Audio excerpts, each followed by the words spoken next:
महाराजांनी भर दरबारात औरंगजेबाचा अपमान केल्यानंतर जहारा बेगम, जसवंत सिंग, जाफर खान हे औरंगजेबाकडे आले. महाराजांच्या वागणुकीबद्दल तक्रार करू लागले.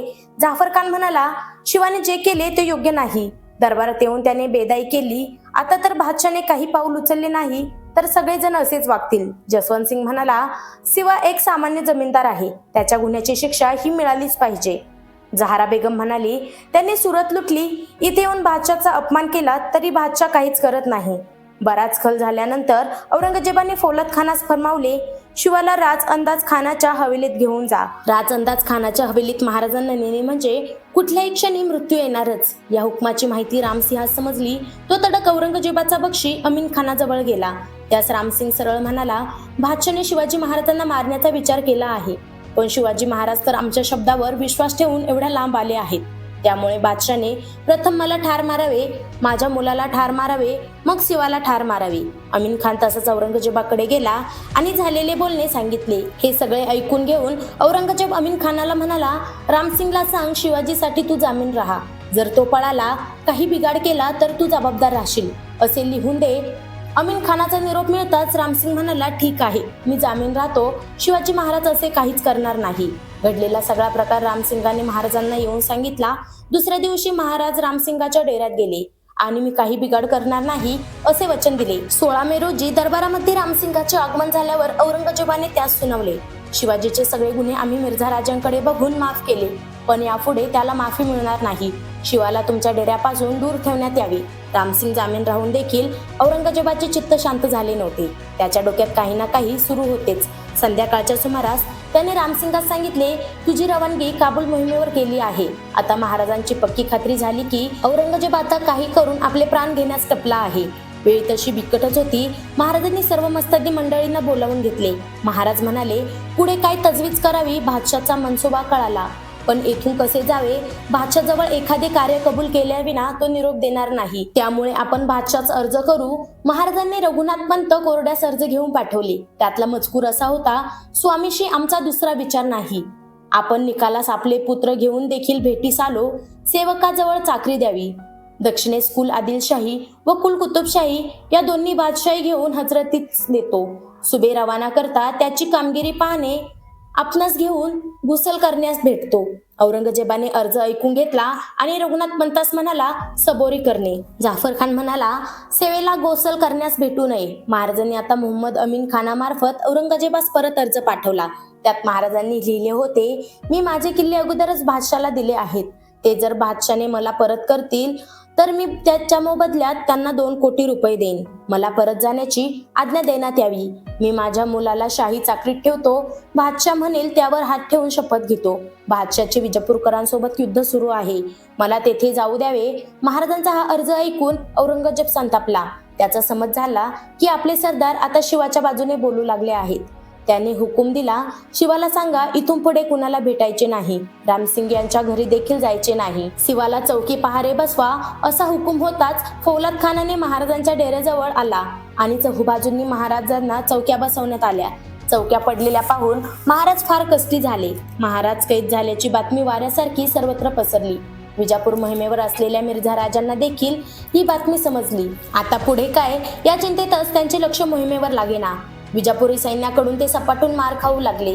त्यामुळे मोहीम आटोपती घेऊन ते औरंगाबादमध्ये दाखल झाले. महाराज आता रामसिंहाने दिलेल्या शब्दातून सुटका करून घेण्याचा विचार करत होते.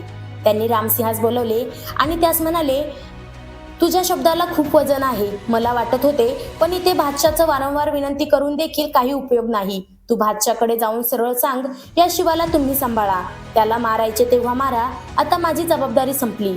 पण इथे उलटेच झाले. रामसिंग महाराजांना म्हणाला, मी तुम्हाला सोडून जाणार नाही. शिवाजी महाराज आता आग्र्यामध्ये चर्चेचा विषय झाले होते. प्रत्येक जण त्यांची चर्चा करत होता. या असल्या चर्चामधून काही विलक्षण गोष्टी समोर येत होत्या. जसवंत सिंह औरंगजेबास म्हणाला, शिवाजी राजा 14 ते 15 फूट सहज उडी मारू शकतो. एकाच वेळी तो 40 ते 50 खोत चालू शकतो.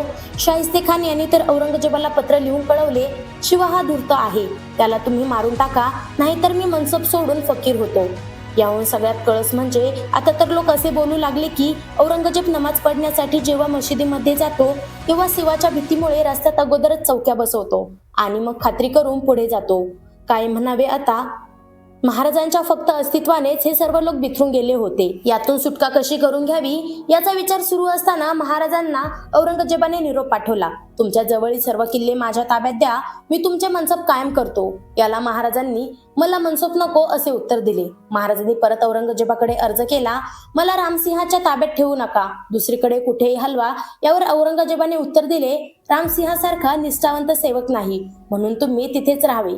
महाराजांना कसेही करून रामसिंहांनी दिलेल्या वचनातून मुक्त व्हायचे होते. परत महाराजांनी रामसिंहास सांगितले, बादशाला दिलेला जामीन अर्ज परत मागे घ्यावा, त्याला मला काय करायचे ते करू द्या. रामसिंहाने परत नकार दिला. तो महाराजांना म्हणाला, मिर्झा राजांना पत्र पाठवले आहे, उत्तर येईपर्यंत थांबा. आता महाराजांचे विचारचक्र सुरू झाले होते. एके दिवशी ते कोणास काहीच बोलले नाही आणि त्यांनी योजलेल्या युक्तीनुसार आपल्या सोबत असलेल्या सर्व लोकांना परत जाण्याचा आदेश दिला. परवानगीचा अर्ज देखील त्यांनी औरंगजेबाला पाठवला. औरंगजेबाला हेच पाहिजे होते. आपसुकच महाराज एकटे पडणार होते, त्यामुळे त्यांना हा अर्ज लगेच मंजूर केला. महाराजांनी परत एक अर्ज पाठवला.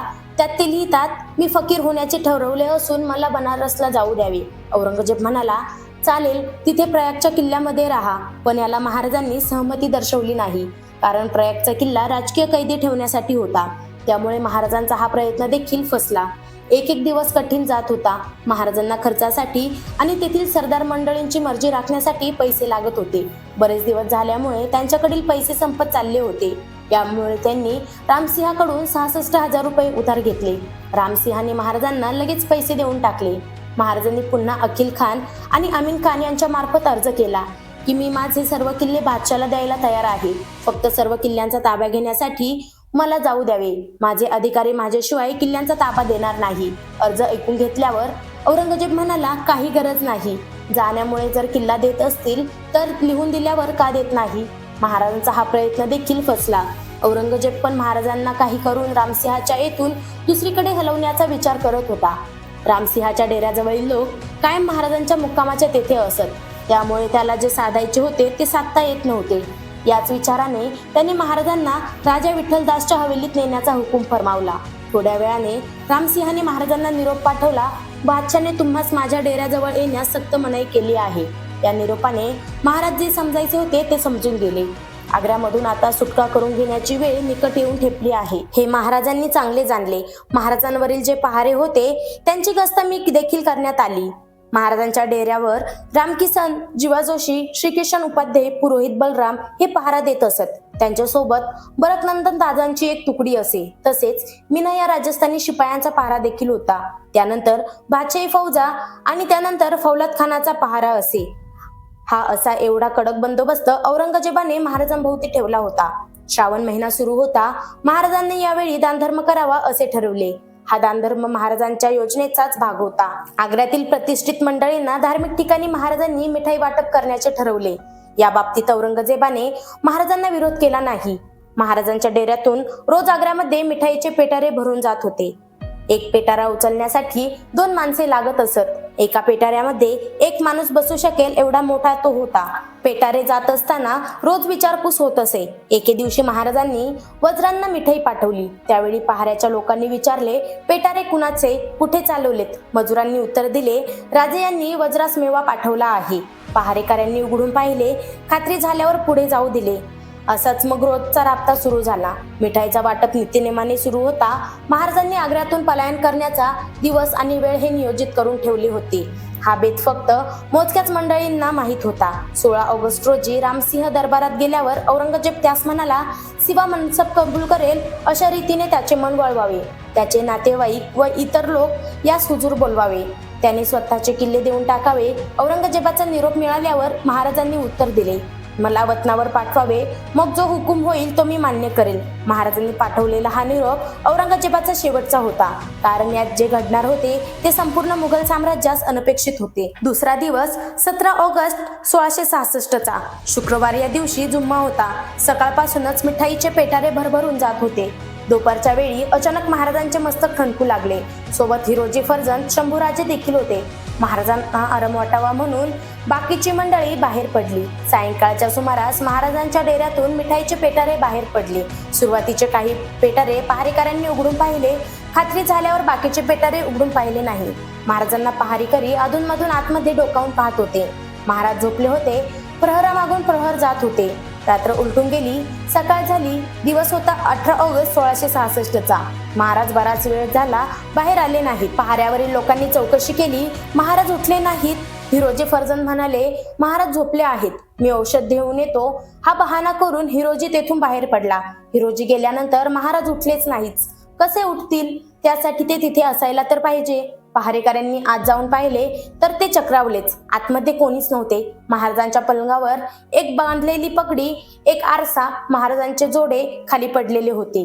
3 घोडे, एक पालखी आणि इतर कोणीच नव्हते. शिवाजी महाराज 17 ऑगस्ट 1666 या दिवशी सायंकाळच्या सुमारास शंभूराजांना घेऊन मिठाईच्या पिटाऱ्यातून बसून पसार झाले होते. संपूर्ण रात्रभर महाराजांच्या जागी फिरोजी फर्जंद तेथे झोपले होते. पकडलं गेलं तर मृत्यूच, पण शिवाजी महाराजांसाठी हे शिलेदार मृत्यूला पण आलिंगन देण्यास सदैव तयार असत. फौलाद खानास खबर मिळाल्यावर तो तर घाबरलाच. औरंगजेबास काय सांगणार? समोर काय तोंड घेऊन जाणार?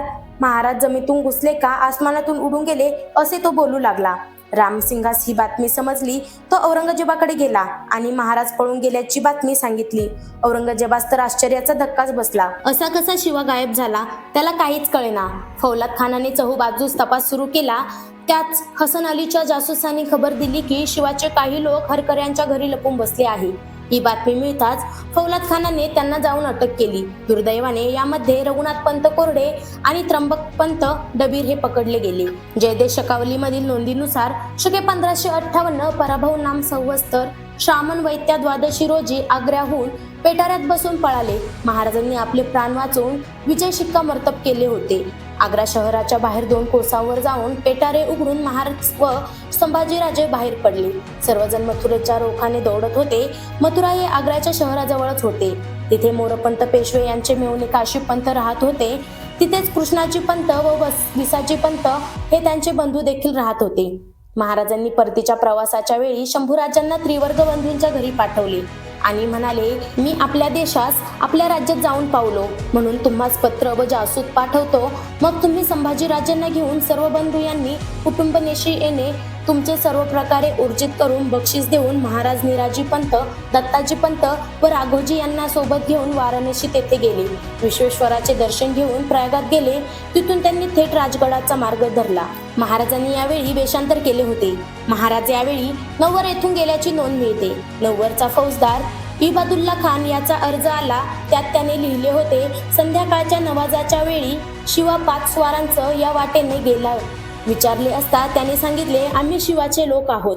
त्यांनी मोहम्मद अमीन खानाच्या शिक्क्याचा दस्तक दाखवला. महाराज आणि बाकीची मंडळी राजगडास पोहोचली. तर मित्रांनो, तुम्हाला ही माहिती कशी वाटली ते आम्हाला कमेंट करून जरूर कळवा. व्हिडिओ आवडल्यास एक लाईक व चॅनलला सबस्क्राईब करायला विसरू नका, जेणेकरून असेच नवनवीन व्हिडिओ तुम्हाला पाहायला मिळतील. धन्यवाद.